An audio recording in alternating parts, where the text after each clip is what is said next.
ভাই ইমাম সাহেব এদিকে আসেন। আসসালামু আলাইকুম। আরে সবাই সাহেব, এই ধরেন আপনার এই মাসের বেতন।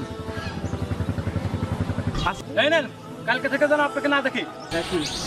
আচ্ছা সভাপতি সাহেব, একটা কথাকে আমি জানতে পারি? হ্যাঁ বলেন। মানে আমার কি অপরাধ, মানে কি অপরাধে আপনি আমাকে চাকরি থেকে বরখাস্ত করে দিচ্ছেন?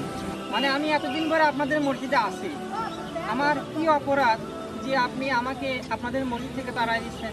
আবার কথা বলেন মিয়া, অপরাধ না থাকলে কি এমনি কি তাড়িয়ে দিচ্ছি? সভাপতি সাহেব, আমি তো সেটাই বলছি, আমার কি অপরাধ সেটা বলুন, আমি জানতে চাই কি কারণে আমাকে আপনি মসজিদ থেকে তাড়াই দিচ্ছেন? কি বললেন জুম্মার দিন সেখানে আছে আপনার শত শত মানুষের সামনে আপনি আমার ধুলায় মিশিয়ে দিয়েছেন?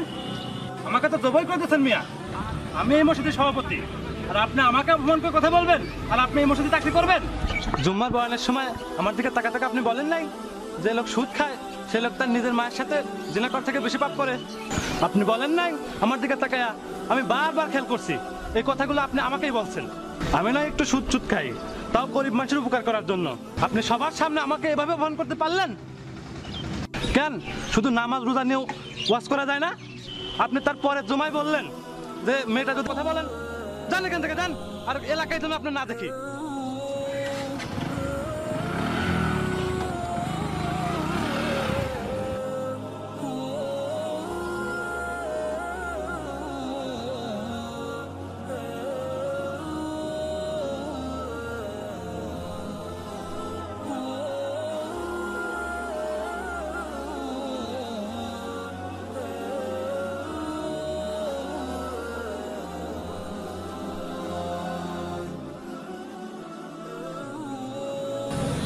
আসসালামু আলাইকুম রহমতুল্লাহ।